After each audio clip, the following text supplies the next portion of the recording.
हे तेजस के राजा लोग, कबीर धनुष को तोड़ेगा सीता उसी के साथ ब्याही जाएगी। राजा जनक के परम सुन के देश विदेश के वीर भूमि लोग जुटे लागल। वही में भगवान राम लखनलाल जी अपने गुरु विश्वामित्र मुनि के साथ तारुका सुबाहु मारिच के मारत अहिल्या के तारत यही बक्सर के बन छपरा जिला के गोदना से बढ़िया में मिथिला धाम से खबर गई बा कि विश्वामित्र मुनि बाबा के मालूम कि मिथिला धाम में धनुष जग हो रहा है। वह धनुष जग में आई आज जग के सौभाग्य बढ़ाई। राम लक्ष्मण अपने गुरु के साथ मिथिला धाम में पहुंचल बानी जहाँ राजा जनक जी महाराज उनको तनवत प्रणाम कर रहे की व्यवस्था कैले। रात्रि विश्राम होता हुआ समय तो शिवा लिखनी मानस में उठे लखन निस्विगत सुनी अरुणा शिखा ध्वनि का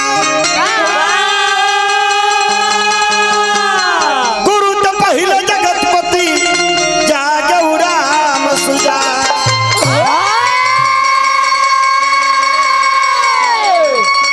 भगवान राम नींद से जागते हैं, लखनलाल जी उठ के खड़े हो जाते हैं।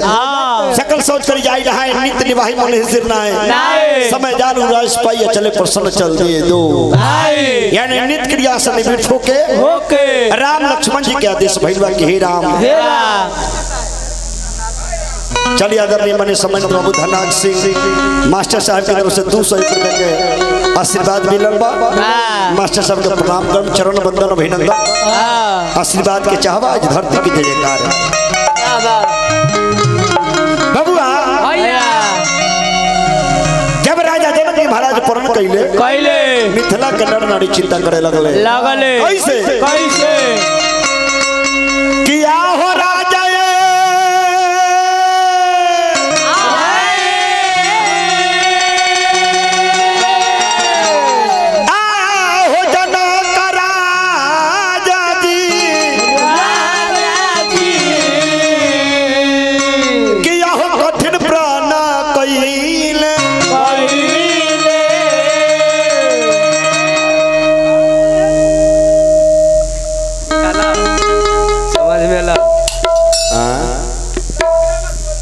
कथी हम सब जो न अरे कैसे हुई है अरे सिया की दीवा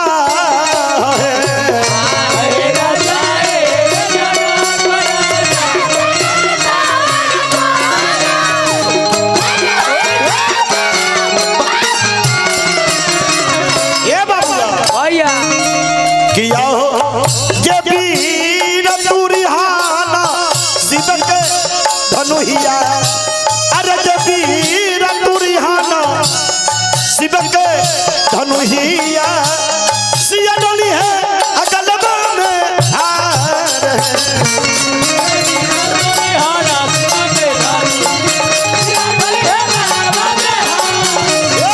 हो जबीर तुरिहाना शिव के धनुहिया सिया डोली है अगलबा में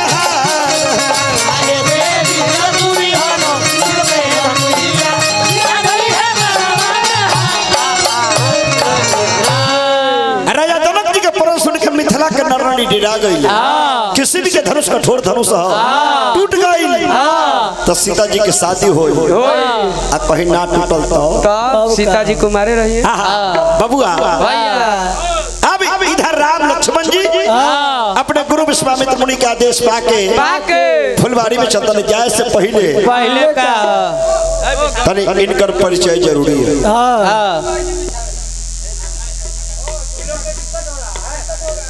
और पैर स्लिप कर रहा है, हटा दीजिए सबको हटा दीजिए, सबको हटा दीजिए, ऊपर से हटा दीजिए।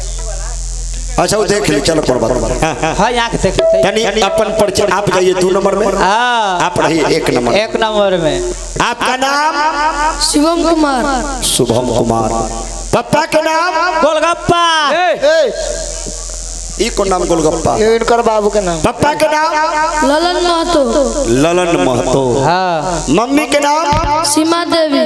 सीमा देवी जी। शिवम बाबू जैसे इस समय जो आपका वेशभूषा है ये मर्यादा पुरुषोत्तम राम का वेशभूषा है। हाथ में धनुष, माथा में मुकुट ना तो रात भर के लिए आपको मम्मी पापा का नाम और अपना नाम बदला बदली करना है। कीजिएगा। बोला बोला नाम रात भर बदला बदली करेगी। करवा बस रात भर बोला बोला बोला ना हो चाहे ना। हाँ बोले बाजे के बजाइए शंख, लेकिन पंडित जी के अथी फाड़ के ए कथी रे शंख रात भर के लिए मम्मी पापा बदलिएगा। तय में से पसंद कीजिए जो पप्पा किनको ये में से पसंद करे ना पप्पा किनको बनाइएगा। राजा दशरथ जी को। राजा दशरथ जी आपके पप्पा हैं। अच्छा आपका नाम राम। आपका नाम राम, पापा के नाम राजा दशरथ, मम्मी के नाम कौशल्या। कौशल्या। क्या नाम है? तसंजा। तसंजा। कौशल्या। हाँ कौशल्या। लड़का के बुझा रहा की आवाज लगता है। मम्मी के नाम। अच्छा पप्पा एगो। मम्मी 3 गो। हाँ जी एगो पर 2 गो फ्री है। ले चल भाई गाड़ी में जगह ना है। पापा एगो, मम्मी 3 गो। तीनों माई के नाम बताओ। तसल्या 1 केकई 2 सुलित्रा 3। अच्छा कौशल्या के सुमित्रा 3 गो माई, एगो बाबूजी आ भाई 14 गो। राम 14 भाई हैं। 14 कथी है? भाई क्या गो? 4 भाई। चारों भाई के नाम बताइए तो। राम 1 लक्ष्मण 2 जनवरी झरझारी संडे मंडे। राम लक्ष्मण 2 भाई के नाम याद नहीं ना। कौनो बात ना बाबू, कौनो बात ना। अच्छा एक बात बताइए, मोबाइल देखते हैं? हाँ कखनी दवाई है जो कखनी और मैं सबसे ज्यादा कॉमेडी कौन करते हैं? मनी मिराज। वाह क्या बात है। देख रहे हैं वाह। मोबाइल में जो कॉमेडी करता है मनी मिराज का नाम याद है। और राम 4 भाई में 2 भाई के नाम याद है, 2 भाई के याद नहीं है। अब मनी मिराज के नाम लड़का ऐसे याद कर ले, सब मनी मिराज का मौसा उसा है। राम 4 भाई के नहीं याद, नाम याद नहीं है। मुखिया जी 1800 1200 1400 2000 के क्वाट खरीद के लोग फ्रिज में सजा के रखते हैं। हमारे अतिथि आएंगे, दोस्त मित्र आएंगे, 2 पैक चलेगा नमकीन डाल के ना। लेकिन 400 के 300 के रामायण घर में ना देखो। कोनो पंचायत में घूम जाइए, जो पंचायत में 5 को रामायण मिल गए पूछ लो कि पक्किया सनातन पंचायत है। लेकिन यहाँ तक खोजबो कि लोग खोजेला कब जब 8 जाम होता है। रामायण हवा भैया तारा लगे, भैया तारा लगे रामायण हवा बल पता करिए तो बल कोई होता ही कोई केकरा लगेगा ना। अभी आप राम हैं, ठीक है। इस समय से राम के रोल है। वो कौन पापा के नाम बदल है, घड़ी से भूल जाइए। आपका नाम राम, पापा के नाम राजा दशरथ, मम्मी के नाम। ये बंदूक लाइए थोड़ा देर के लिए। मुट्ठी बाना। आप मुट्ठी बानी, आप ब्याजी के थुथरा पर खिंचवा दियो। मुट्ठी बानिए, मर्द झाड़िए झटका से मुट्ठी बांध लेते मर जावा ऐसे झटका है। मुंह कुट बचा के तो थुथने में मार ले। भैया हाथे हो झारा लड़का तो सुखले में पसने में दोनों हाथ एक साथ झारा। वाह क्या बात है। उड़ने वाला गुड़ झारा। बहुत चालाक लड़का, बहुत तेज लड़का। जैसे दोनों हाथ एक साथ झारे हैं, दोनों गोरवा एक साथ झारा।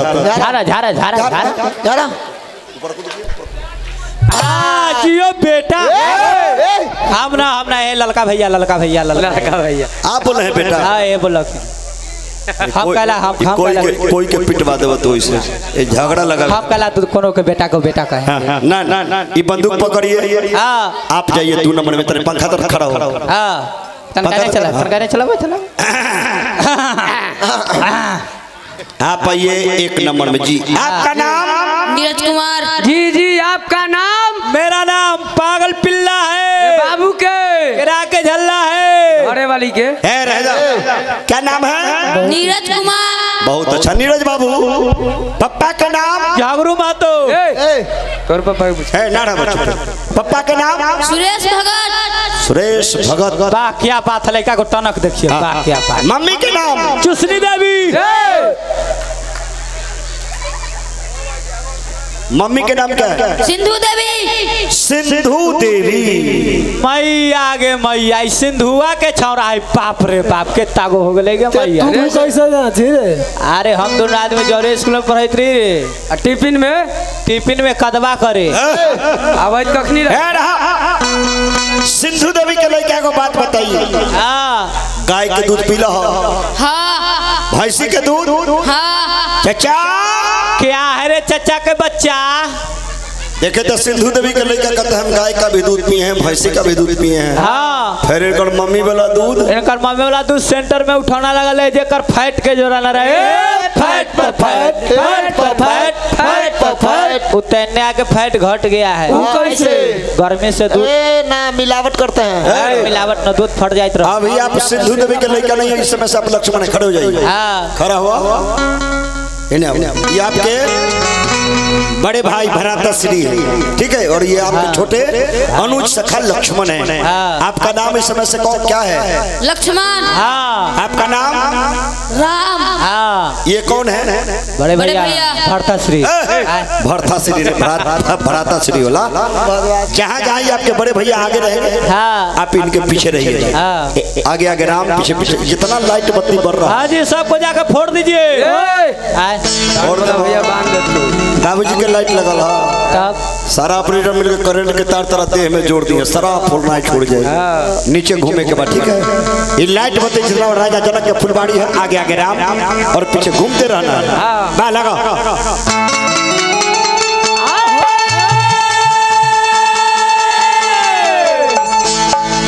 नीचे टहले के रुके के ना। लक्ष्मण जी कहते हैं कि भैया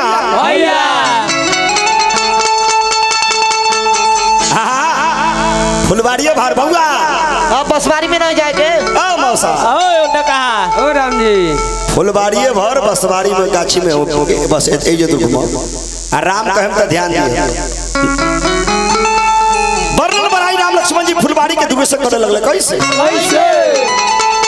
अरे किया जबे अरे बाहर लौकतार देखा ए भैया राम।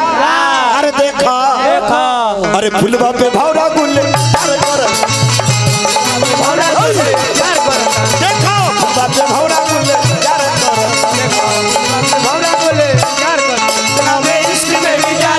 भूल करे लो तो हमें प्यार करने की जैसी भूल करे ले मेरा दिल बेचैन, मेरा दिल बेचैन। सुना मैं इश्क में भी जान तू हमें प्यार करने की जैसी भूल करे ले मेरा दिल बेचैन, मेरा दिल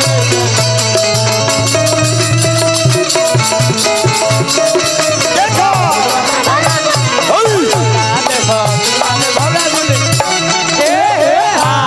ए ये है बबुआ माथा के चुरकी पलानी के भुरकी मुकेश महात्मा मंडन मिश्रा के कीर्तन के चक्रधार मुर्गी। अब ठीक भाई ध्यान दो कि हो रंग रंग का भाग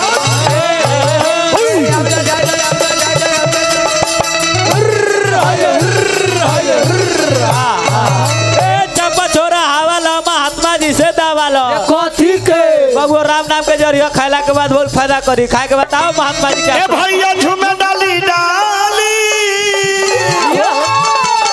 रत रानी चंपा बुझाली माता रानी चंपा बुझाली माता रानी चंपा जहाँ के तो की अरे कनोये अरे महकदर लौकाता रे जहाँ के तो की कनोये महकदर लौकाता देखा अरे फुलवा पे भौरा गुले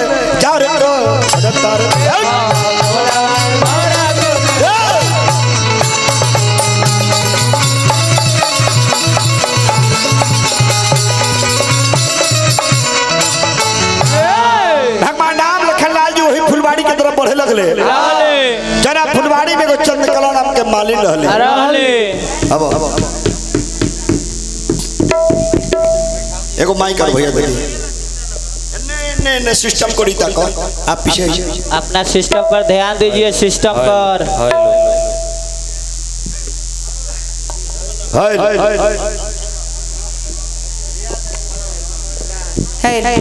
तनी एगो डेग बढ़ावा ऐसे भगवान राम जो ही फुलवाड़ी में प्रवेश करके चाहता नहीं चंद्रकला नाम के मालिन भगवान राम के रास्ता छेक ले। हाँ देखिए भगवान जी दुकान के शटर गिरल है शटर उठाइए हमरा ने हो जाइए कहीं शटर गिर गए तब पार्ले जी निकाल के खत्ते पार्ले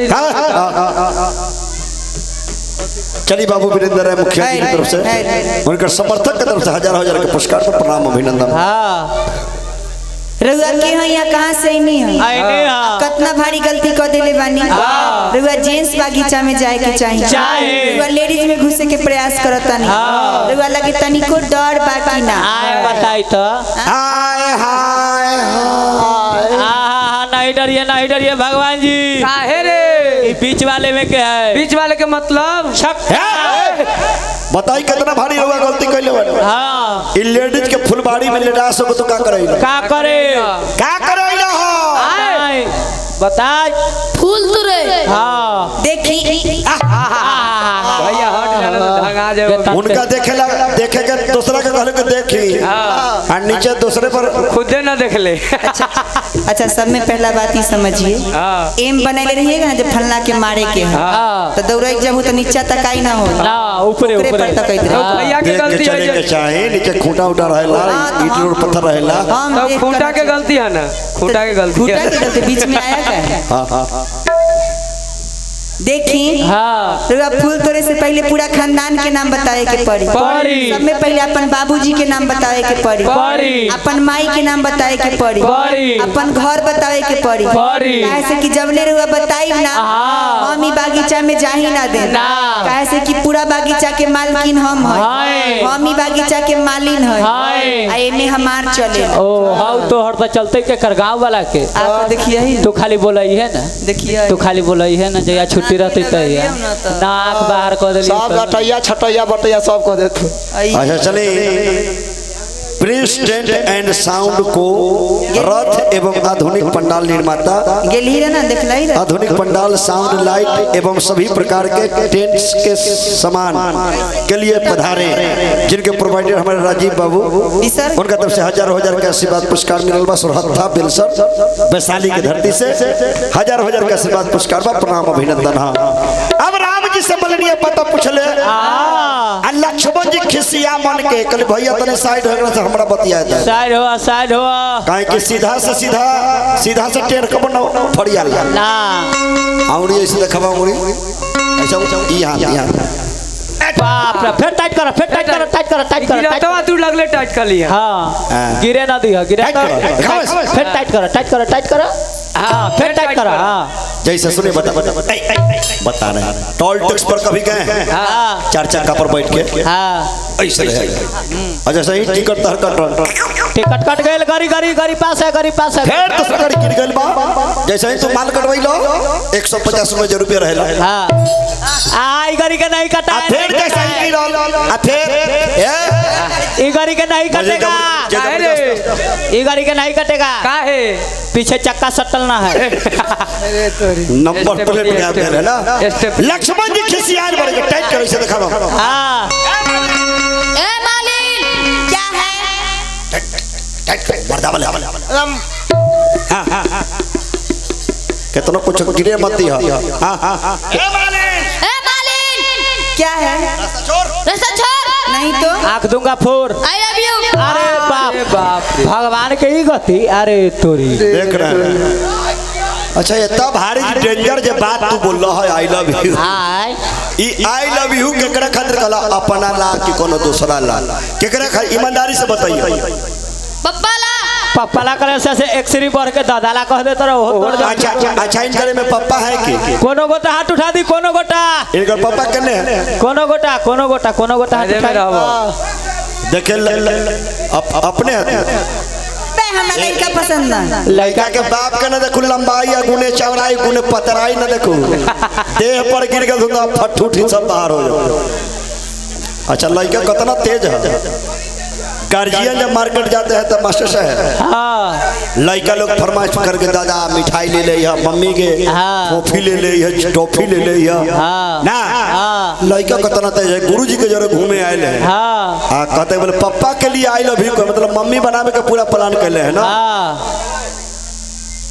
एकड़ा कितना आई लव यू कहवा में मजा लगे बाप रे बाप।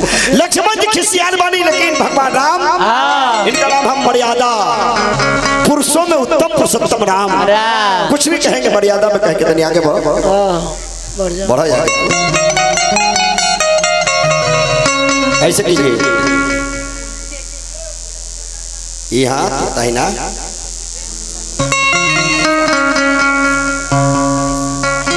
चूड़ीहार का भेष बनाया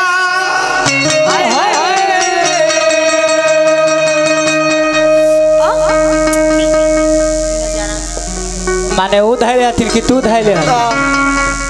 अरे भाई एक घड़ी जब भैया सिचुएशन चल रहा है धक्का मार देता उल्टा तोरे फंसा दो कि छौड़ा हमको धक्का मार दिखाई नहीं देता है। अभी गलती बात ना हुआ उल्टे धक्को मार देगा।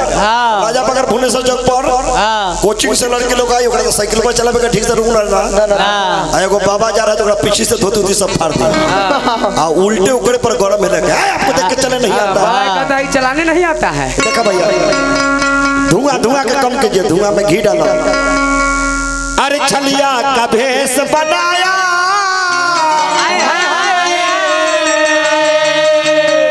श्याम चूड़ी बेचने भगवान आप परिचय बताओ तन के हे मालिन हे मालिन जी स्वामीनाथ। स्वामीनाथ ध्यान से सुनो। ठीक बाबू राजा दशरथ के हाई लाला नामा मन मन ये मालिन कहा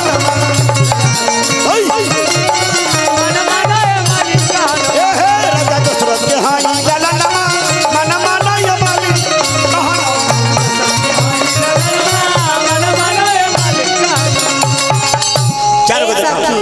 वहाँ के का कहता नहीं हमरा तो कुछ समझे में नहीं किया तारा कुछ समझ में आवता कि ना।